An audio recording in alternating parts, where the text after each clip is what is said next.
Hey friends, welcome to hit reviews. तो आज हम मूवी एक्सप्लेन करेंगे लक्ष्मी, जो कि डिज्नी प्लस हॉटस्टार पर रिलीज़ हुई है और आप इसको डिज्नी प्लस हॉटस्टार के सब्सक्रिप्शन के साथ देख सकते हैं।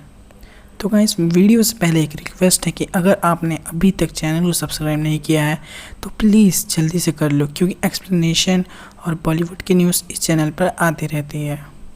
तो चलिए अब वीडियो की तरफ बढ़ते हैं। मूवी के पहले सीन में दिखाया जाता है कि लड़की का एक दुपट्टा जाकर एक खाली ज़मीन पर जा गिरता है और लड़की वहां से दुपट्टा उठाकर घर वापस आ जाती है। माना यह जाता है कि उस ज़मीन पर भूत का साया है। रात को उस लड़की के साथ पैरानॉर्मल एक्टिविटीज़ होती हैं और कोई आत्मा उसे खींचकर उसी ज़मीन पर ले जाती है और तुरंत उसकी नींद खुल जाती है। नेक्स्ट सीन में हम देखते हैं कि अक्षय, जो कि आसिफ का कैरेक्टर प्ले कर रहे हैं, वो एक बाबा को एक्सपोज करते हैं, क्योंकि वे एक संस्था में काम करते हैं जो कि सोसाइटी के दिमाग से भूत जैसी बातों को हटाने का काम करती है। आगे हम देखते हैं कि प्रिया और उसके भतीजे को, जो कि अपने चाचा चाची के साथ रहता है क्योंकि उसके माँ बाप एक एक्सीडेंट में मारे गए थे, उसके आसिफ आता है घर में और हमें पता चलता है कि प्रिया के पापा उनके मैरिज से अब तक नाराज़ है, क्योंकि प्रिया ने एक मुस्लिम से शादी की है और उनको प्रिया की माँ का कॉल आता है और वो उन्हें प्रिया की माँ बुला लेती है, क्योंकि उनकी 25वीं सालगिरह है। तो अब वो चल पड़ते हैं। प्रिया, आसिफ और उनका भतीजा प्रिया के घर पहुंचते हैं, लेकिन उनके घर आने से प्रिया के पापा अभी भी गुस्सा हैं, पर प्रिया की मां के कहने पर वो उन्हें रहने देते हैं। अगले दिन बच्चे प्लान करते हैं कि क्रिकेट खेलने जाएं, लेकिन उनके पास ढंग का ग्राउंड नहीं है। तो आसिफ सब बच्चों को उसी भूतिया ग्राउंड में लेकर जाता है और जब उनका स्टंप ज़मीन में गिरता है तो वो किसी लाश के हाथ पर घुस जाता है और मौसम भी बिगड़ने लगता है। मौसम बिगड़ने के कारण और सभी बच्चों के भाग जाने के कारण वो घर वापस लौट जाते हैं। घर वापस लौटकर स्टंप से बहुत ही बदबू आ रही होती है, तो आसिफ एक घर के आंगन में रखे पौधे से स्टंप धो देता है। उसी रात प्रिया की माँ को किसी औरत की रोने की आवाज़ आती है, तो वो जाकर अश्विनी से जाकर पूछती है, तो वो मना कर देती है। फिर वो नीचे जाकर चेक करती है तो उसे एक परछाई दिखती है। उसे देखकर वो डर जाती है और अपने रूम में जाकर छुप जाती है। अगले दिन वो ये सब आसिफ को बताती है। वहाँ आसिफ आकर भूत वाली बात को बेबुनियाद बताता है और डॉक्टर को दिखाने को बोलता है।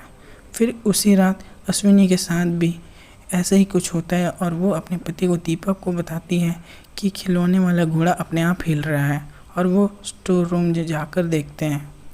और फिर से आसिफ आ जाता है और खिड़की बंद कर देता है, जिसके कारण वो खिलौना हिलना बंद हो जाता है। फिर अगले दिन अश्विनी और उसकी सास और दीपक पंडित के पास जाकर अपनी परेशानियां बताते हैं और बाबा कुछ करने के लिए बोलता है, जिससे ये पता चलता है कि उनके घर में आत्मा है कि नहीं। सभी घर वाले जगराते के लिए मंदिर गए रहते हैं और उसी का फ़ायदा उठाकर वो बाबा के बताए सारी चीज़ करते हैं, अश्विनी और उसकी सास, और ये पक्का हो जाता है कि उनके घर में आत्मा है। अगले सीन में हम प्रिया के पापा को देख सकते हैं कि वो आसिफ को समझ रहे हैं और आसिफ उनके लिए लेमन ग्रास टी बनाकर ले जाता है और ग्रास उसने वहीं से तोड़ा होता है जिस पर से उसने स्टम्प्स को धोया होता है। लेकिन प्रिया के पापा पीने से मना कर देते हैं, क्योंकि वो शुगर पेशेंट है और उसमें शुगर है। आसिफ खुद ही पी लेता है और उसी समय लक्ष्मी की आत्मा उस पे अंदर प्रवेश कर लेती है और रात को वो उसी ज़मीन में जाकर रोता है और वहाँ की मिट्टी खाने लगता है। आगे हम अश्विनी को, उसकी सास को वीर बाबा से बात करते हुए देखते हैं और बाबा बताते हैं कि 2 दिन बाद वो वापस आएंगे, तो वो दरगाह आकर मिल लें। उसके बाद सभी शॉपिंग करने जाते हैं और आसिफ साड़ी पहनने लगता है और उसके बाद उसके एक आदमी को मारने जाता है और मार भी देता है। अगले दिन वो अश्विनी के बाथरूम में हल्दी से नहाता है और ये सब अश्विनी सबको बता देती है, लेकिन प्रिया बिलीव नहीं करती। पर रात को खुद अपने आंखों से देखने पर उसको विश्वास हो जाता है और वो आसिफ से और बिहेवियर करने के बारे में पूछती है। तो आसिफ लक्ष्मी बन जाता है और प्रिया के भाई को मारता है। सभी को पता चल जाता है कि आसिफ के अंदर आत्मा है। फिर से लक्ष्मी किसी को मारने जाती है और वो इस बार एक रियल एस्टेट बिजनेस करने वाले के भाई को मार देती है। अगले दिन आसिफ को दरगाह ले जाया जाता है और कुछ समय के लिए उसके अंदर से लक्ष्मी का भूत हट जाता है। फिर हम वहीं रियल एस्टेट वाले को लाश की शिनायत करते हुए देखते हैं, उसके भाई और जिसने इसको लक्ष्मी ने पहले मारा होता है। अगले रात को वीर बाबा आते हैं और उसके घर में भूत भगाने के लिए, लेकिन उनके साथियों के साथ खेल के लक्ष्मी उन सबको भगा देता है। पर आखिर में बाबा उसके अंदर से भूत निकाल ही देते हैं। फिर वो उसे आत्मा से पूछते हैं कि वो क्यों आई हैं और क्या करने आई हैं। फिर लक्ष्मी बताती है कि उसको उसके घर से निकाल दिया गया था बचपन में ही, क्योंकि वो एक किन्नर थी। फिर उसके अब्दुल चाचा मिले जो उनको पाला पोसा। उनका एक बेटा था जो दिमागी रूप से कमज़ोर था। वो तो पढ़ नहीं पाई, लेकिन गीता जो कि उसी की जैसी थी उसको पढ़ाना चाहती थी और वो उसको पढ़ाई भी, और अपने पैसा जमा करके एक ज़मीन खरीदी हॉस्पिटल और स्कूल के लिए।